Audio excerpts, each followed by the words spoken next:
Here's another sermon for you. I'm just outside Deadwood, South Dakota, up in a town called Lead. Deadwood is about 15 minutes from here.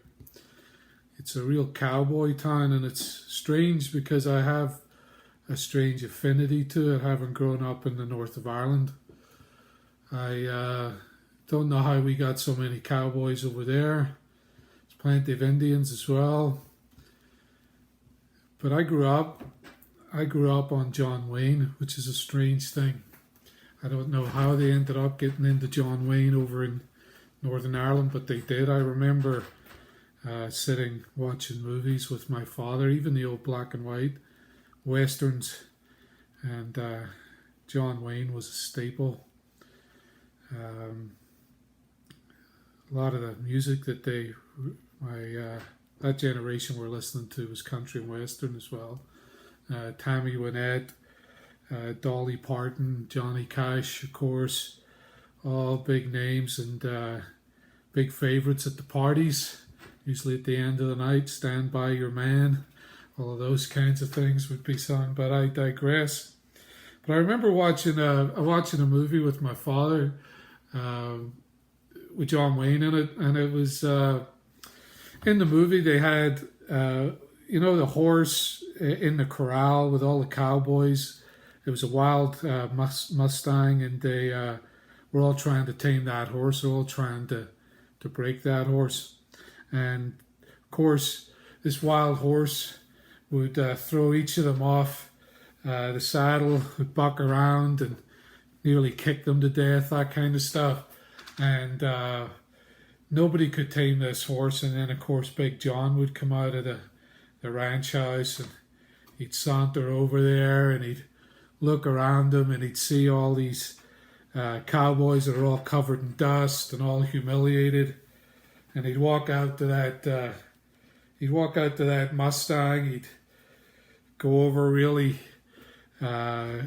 peacefully. He'd be talking to it. He'd put his hand on the horse, slowly put the saddle on the back of the horse, and fix it up, and the horse would be moving and snorting and stuff, but John would calm it down. And then he'd get on that wild horse, and it would start to buck and throw him around, and he'd be muscling the horse into the point where he'd taken charge of it. And sometimes he'd jump it over the fence and ride off into the prairie on the horse. And that was always something that stuck with me, was the breaking of the wild horse by John Wayne. And there was a lot of other interesting things that went on in those movies as well. The problem is with the wild horse, he wasn't only a danger to all those other cowboys as he would kick around and thrash and throw them off. He was a danger to himself. Could have easily broken a leg, and sadly enough, if they break a leg, then that's the end of them.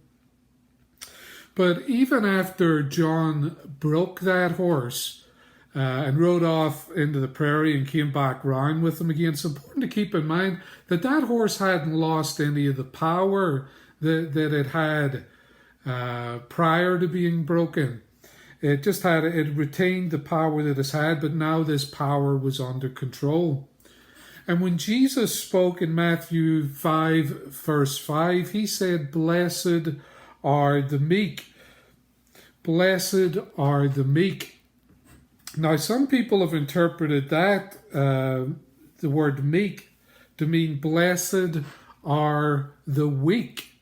Now, that's a critical mistake, because meekness is not weakness. Meekness means power under control. So what Jesus is saying here is fruitful. Remember, we talked about the word blessing in the past. Fruitful are those who keep their power under control. Now, and when the horse that John Wayne broke in the movie retained its power, it was completely meek. See, that's what meekness is. Not a lack of power, but power under control. Now, the sad thing is, for us as human beings, we're tempted to live our lives like the wild horse, because it has the illusion and the smell and the appearance of freedom. This kind of thrashing around, doing what I want, embracing the chaos, going with the flow. If it feels good, do it. If it's going to make me the perfect person that I want to be, then I'm just going to go ahead and do it regardless of the consequences. And has the illusion of freedom and the appearance of freedom. But ultimately it brings death and destruction and cursing to us and to everyone around us. And here's the facts. You know it.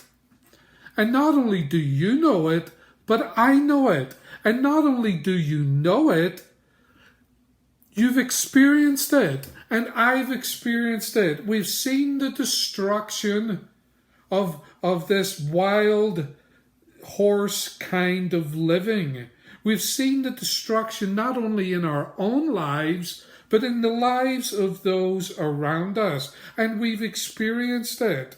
The good news for us is that God in Christ came into the world to move us from the cursing of being out of control and into the blessing of meekness.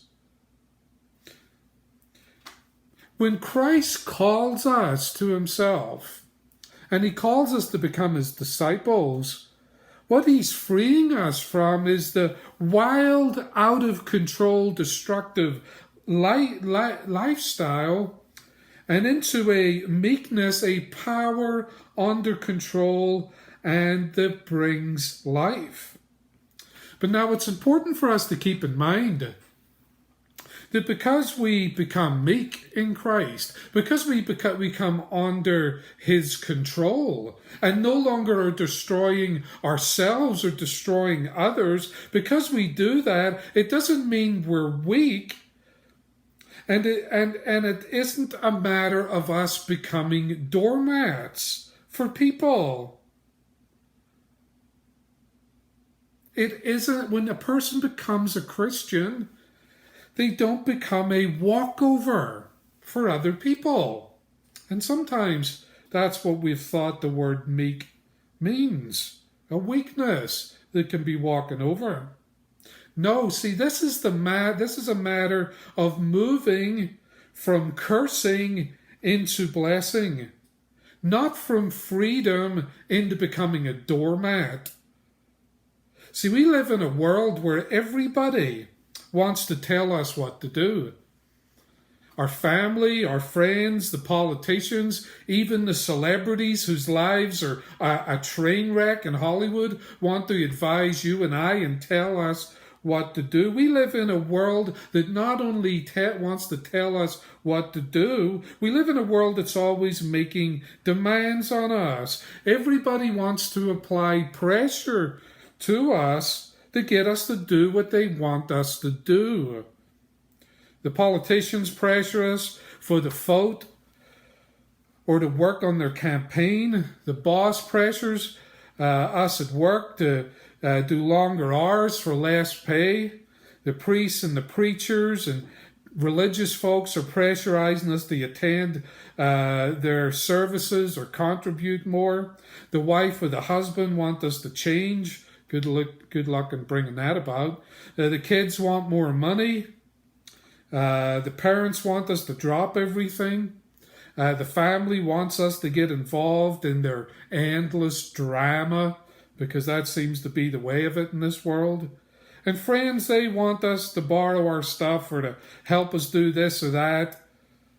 Especially if you own power tools or a truck, you're the greatest friend in the world. And if you say no to that, to this kind of pressure from any of those people, then they try to lay the guilt trip on you.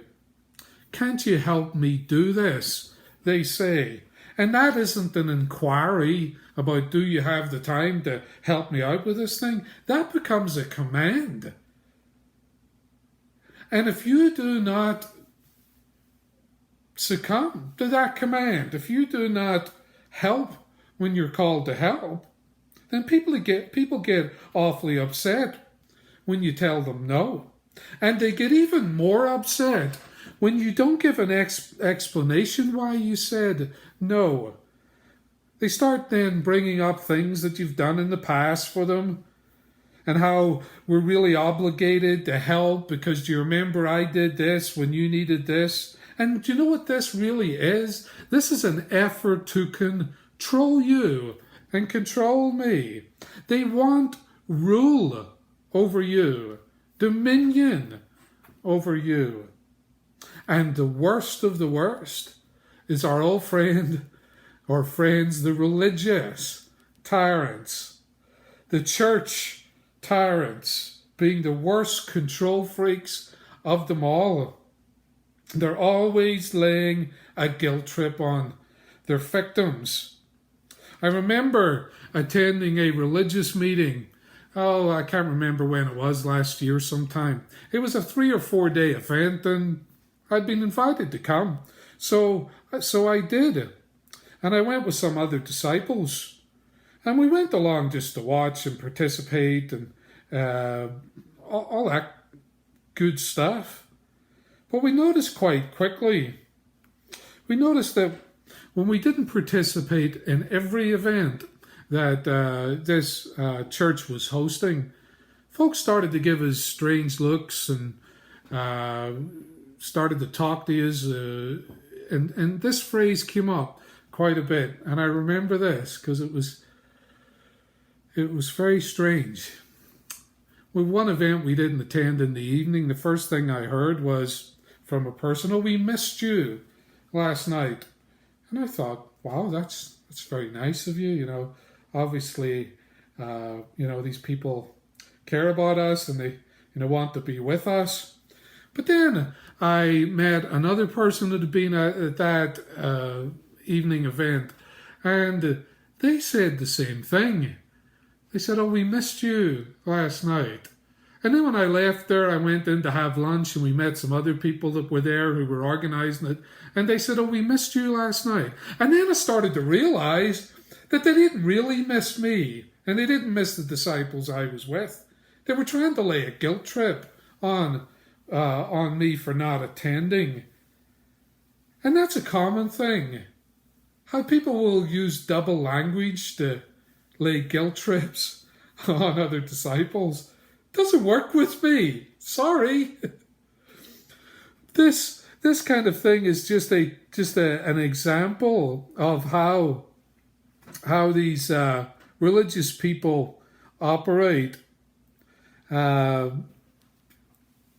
good news for us is that Christ purposes to bring us out of this kind of chaos, brings us out of this self-destruction, brings us into a self-controlled life that is there to freely serve Him, not serve other people, not even to serve the best intentioned people. Christ respects us enough not to manipulate us as others would, not to cajole us, not to make empty promises or false claims, or bribing us, or lying to us, or guilt-tripping us. Jesus would never do that to you and I, because He respects us too much. He never does any of those things to get from us what He wants. He calls us to freely follow Him, to freely come under His control, for our good and for everybody else's good. See, when a Christian comes to worship, they don't come to worship because some guy up in the pulpit has said, "We really miss you." Really what he's saying is, you need to get here. You're just not up to scratch. We don't do that. Christians come to worship to please Christ and to freely worship Jesus, not to please any of the leadership, but to please Jesus. And when it comes to paying our taxes, we do that to honour Christ, not to please the politicians of the government. We obey the laws of the land, not because we're afraid of the people in power. We do it because we fear the ruler of the universe, whom we're going to give an account for everything we've done in the body. Paul says we know the terror of the Lord. So that's why we obey the laws. And we provide for the family because we fear God, not because we fear the wife or the husband, or we're going to stand and be judged by the community. We do it because we fear God. And if there's a barbecue being thrown and you want us to be there, we go there as ambassadors of Christ, not as some kind of guilt trip by as lackeys for the family tyrant. And there's plenty of family tyrants out there who demand that others would be at the barbecue or the whatever event is going on. You've picked the wrong one if you think we're going to do that. We'll attend because we're there as ambassadors of Christ. See, we can't allow others to rule over us because God in Christ is the only one that rules over the disciples of Christ. We've been broken by him. We've become meek and under his control, and everybody benefits from that. But we serve Christ and Christ alone, and nobody. Not preachers, not priests, not prophets, not popes, not politicians, not the President of the United States, not our parent, not our partner, not any kind of potentate rules over us.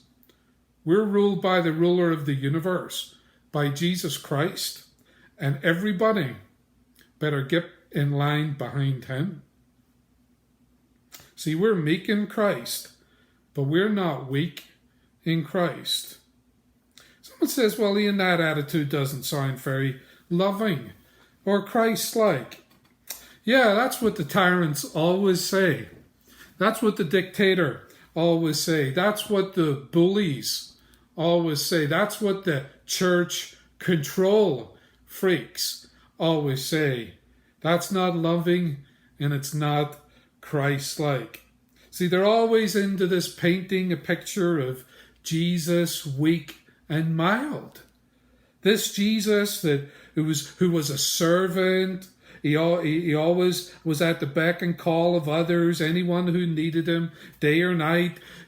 Jesus would be there to help them. And of course, that's the picture of Jesus that they paint. So thus, you should be there to do what they command you to do. And they paint this picture, and it's a strange one. I don't know how they get here, but this is lunacy. The idea that Jesus always went around making everyone happy.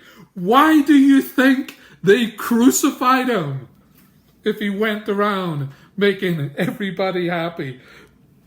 It's lunacy. See, this is a Jesus, a false Jesus, a fake Jesus, a Jesus weak and mild who does not exist. It's a fantasy created by dictators and tyrants and control freaks, just as a means to control you, disciple.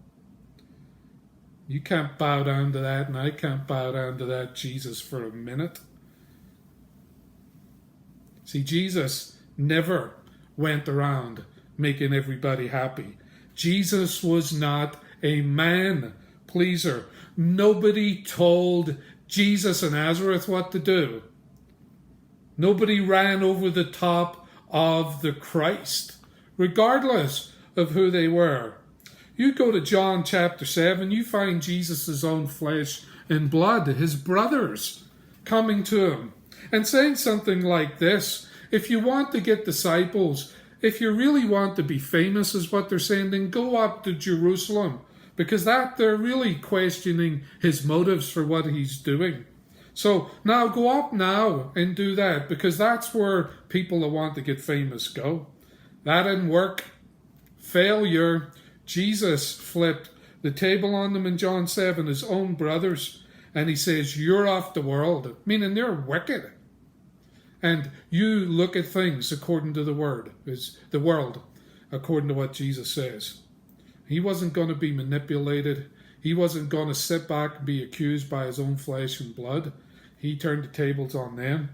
And that was the end of that conversation. And then in Luke 13:31 through 33, the Pharisees come along, his enemies.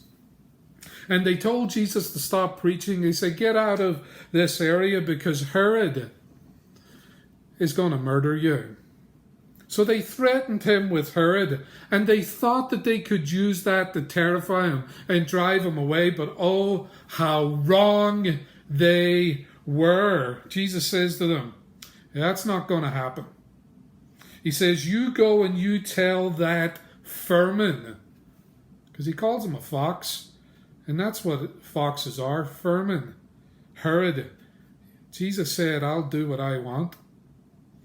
I'll do what I want, when I want, and where I want. And he did. He sent them back to their master to deliver that message. And lastly, in Matthew 16:21 through 23, Jesus tells his disciples he's going to Jerusalem, and when he gets there, he's going to die. Peter tries to stand in front of Jesus here in Matthew 16:21 through 23, and he says to Jesus, oh no, Lord, that's not going to be happening to you. That's not part of the plan. And he tried to control Jesus there, and he failed. Jesus turns around to him and says, you don't have in mind the things of God, but the things of man. Get behind me, Satan. To his close friend. There's Jesus making mild for you.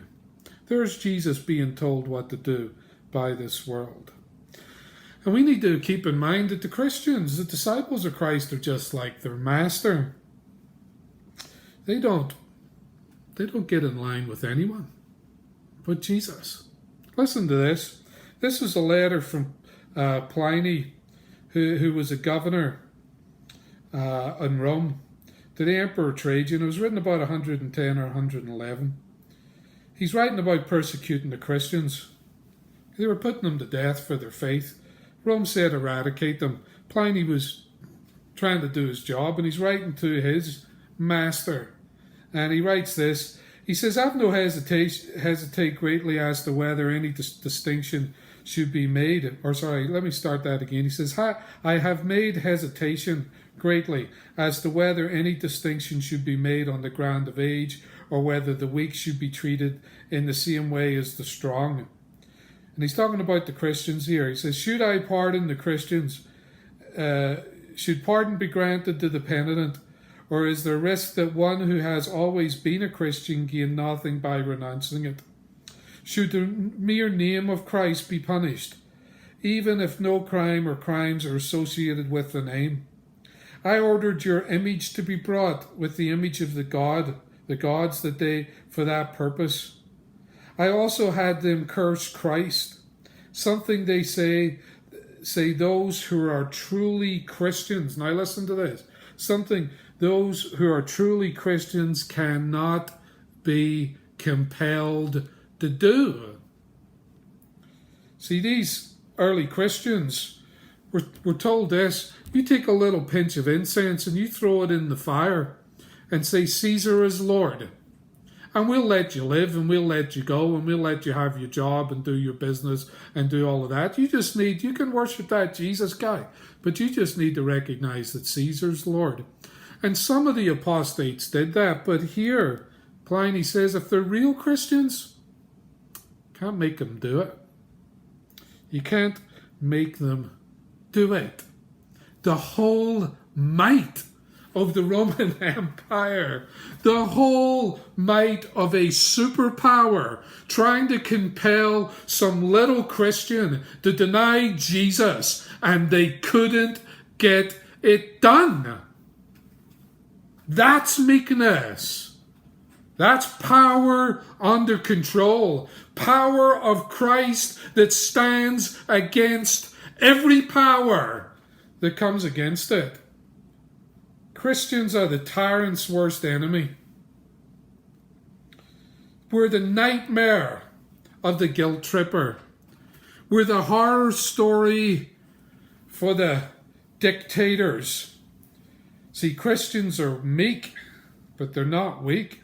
We just won't get in the line with anybody but Jesus. And we don't discriminate. We don't discriminate against who we refuse to submit to. All of the tyrants, all of the wannabe bosses, all of the rulers, all of the workplace bullies, all of the family tyrants, all the siblings who want to use guilt and manipulation to get their way, or all of those in the neighborhood or in the church, or even the tyrant that looks back at us. When we look in the mirror, we're not going to listen to him either. We're going to follow Christ and Christ alone. Because we don't bow down to anybody but Jesus. See, Christ rules over our lives. Everybody else better grasp that. And they better get out of the way as we serve him. The early Christians, these weak Christians, couldn't be made to do it. Couldn't be forced to do it. Couldn't be threatened or compelled to be brought into line with the evil empire or the evil Lord. They wouldn't deny Jesus for anything. And neither would they deny the greatest fact in history, that Jesus of Nazareth rose from the dead on the third day. When they put Paul, the Apostle Paul, on trial, it said he was imprisoned because he was preaching that a certain Jesus who died, Paul was preaching that he was alive. He affirmed that Jesus was alive, and they put him in prison for it. See, the resurrection of Jesus is the central question that men debate today. Is Jesus of Nazareth alive or dead? And the good news for you is he's alive. He's risen from the dead. The Christian affirms and will not keep quiet about the resurrection of Jesus, that Jesus physically, literally, and historically rose up from the grave on the third day. Not some kind of ghostly apparition that the disciples thought, oh, is that Jesus? Maybe he's spiritually risen from the dead, and thus they revived his teachings and all of that nonsense. That's not what Christianity is built on. That's not why they persecuted Paul. That's not why they burned Christians at the stake. That's not why they murdered them and murdered their children. It's because they refused to say that he had, or quit saying that he had physically raised from the dead. They put their hands on him. They touched him. They ate with him, and they saw him ascend to the right hand of the Father, and that he's coming again. All of the enemies of Jesus lined up to try to get them to stop telling this truth, and they couldn't do it. They wouldn't do it, because Jesus of Nazareth is risen from the dead. They took their stand on the physical resurrection of Christ, and they paid the price of confessing him and his name and his resurrection with their blood. Now, someone might ask you and say, well, so Christ is risen from the dead.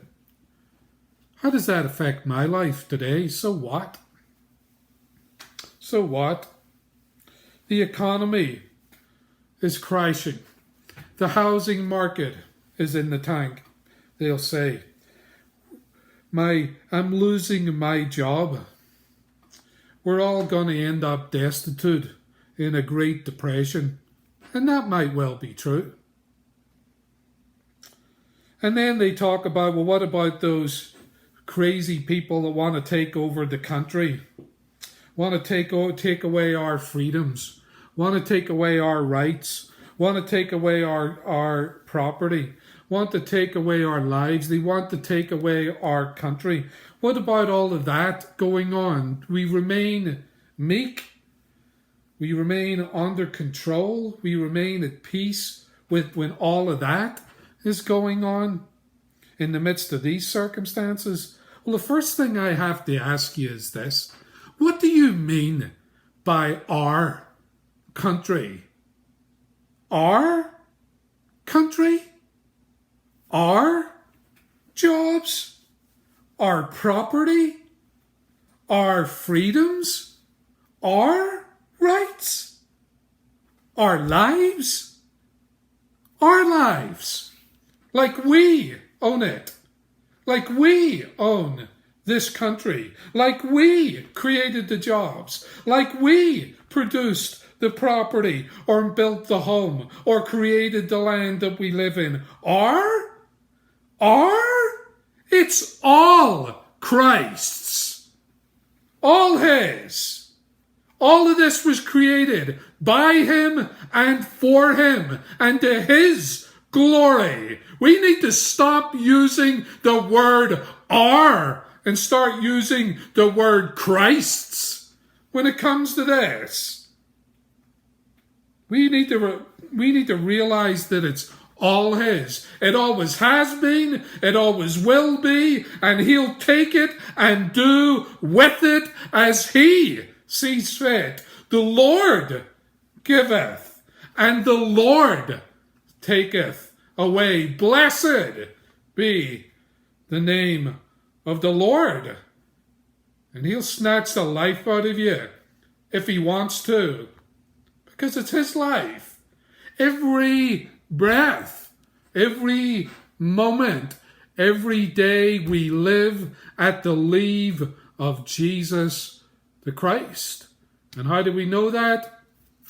Because He's risen from the dead. He rose from the dead. And because that's true, we know the one that owns it all. All of it. Now, to my unbeliever friends who come along,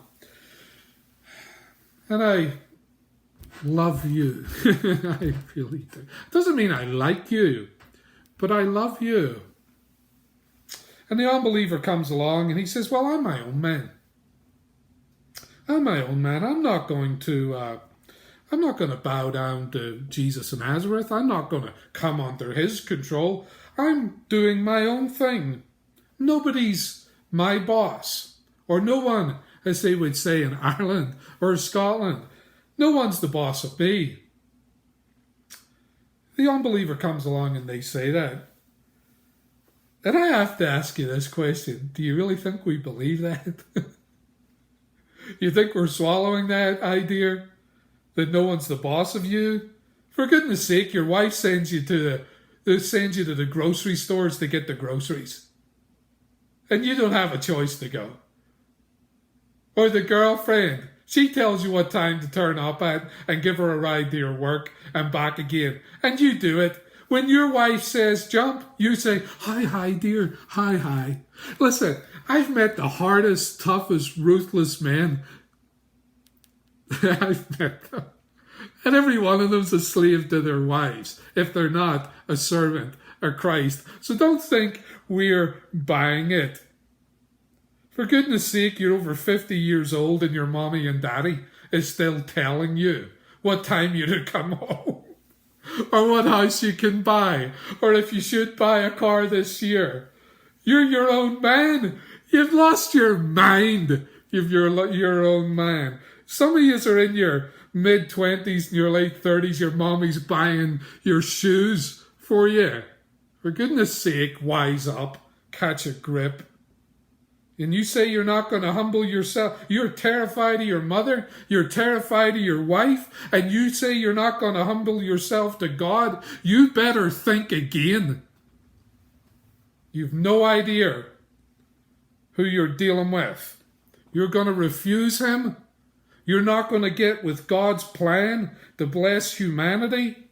Well, you better, and you better quick, because he will drop the world on you to bring you to meekness, to bring you under control. You think all those victims are those that you brutalize when you act that way are not as loved children, and he's not going to see that they get justice? You better wake up. You better wake up quickly.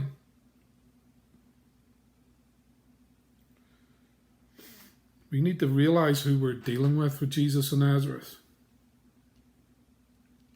He's not to be underestimated. When he went to Jerusalem, after they said, "Don't come up here, they'll kill you," he says, "All right, I'm on my way." And he went up to Jerusalem, paraded into the city in front of his enemies. He didn't slouch in there, sneak in there, snivel in there, get in there and go, "Oh, kill me, guys, and let's get it over with." Oh, no, he paraded in there in front of them.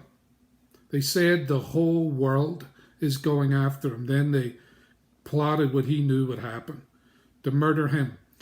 The first place he went to, when he got into the city of Jerusalem, went up to the temple.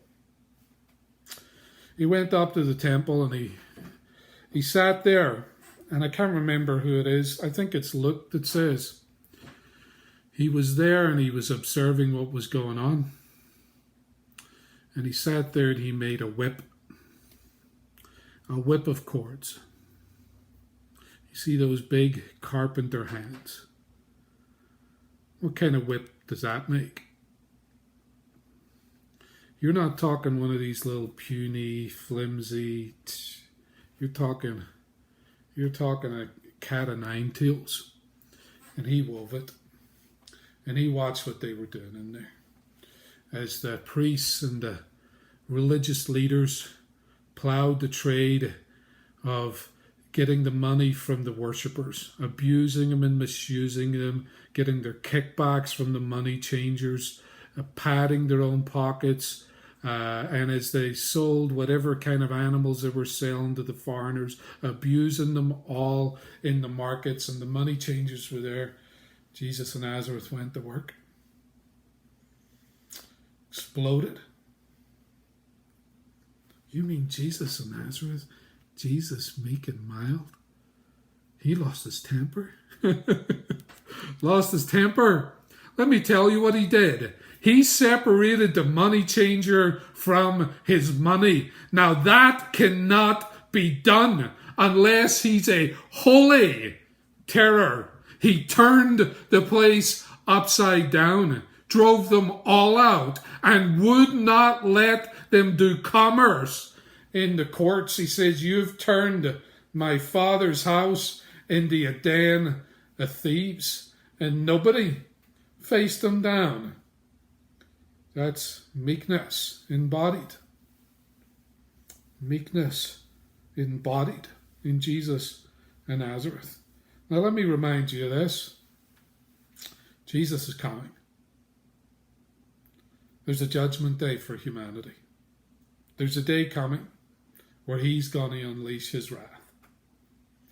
He's going to unleash his wrath as he unleashed it in the temple that day. And he's going to go to work. He's coming with his mighty angels to inflict vengeance upon those who do not know God or obey the gospel of his Son, Jesus Christ. It's going to be a terror of a day.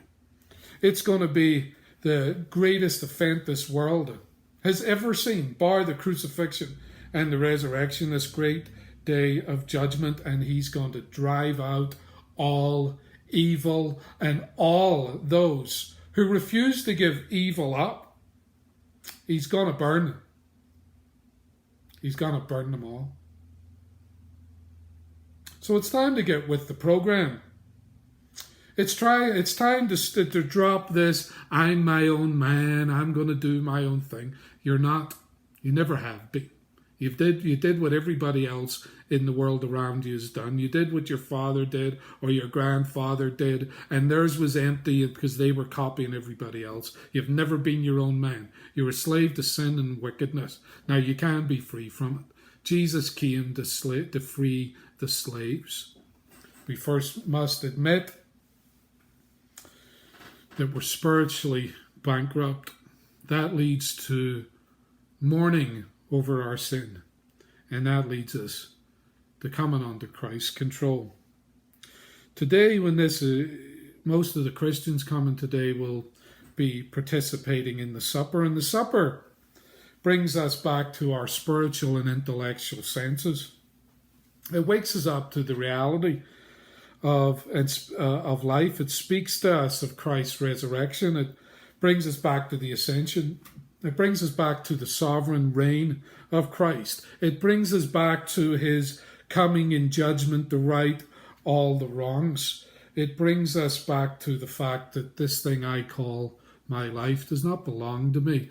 This thing I call my wealth is not mine, but his. This thing I call my health, that's a gift from God. This thing we call our freedom is given from Jesus. And this thing we call our country doesn't belong to us. It belongs to him. It belongs to him. And at the supper, Christ brings us back to these truths. He brings us back to them again, and he breaks us. He breaks us like the horse that has got out of control. He does not break us by brute force, though. Not by cunning or deception, not by guilt-tripping or any of that, but by confronting us with his crucifixion and his crucified love, turning us from a out-of-control, animal-like, chaotic, explosive and destructive lifestyle. And he transforms us into peaceful, controlled, and powerful, not weak, immortals, ready to receive an incorruptible and resurrected body and inherit a new heaven and earth. Because blessed are the meek, for they shall inherit the earth.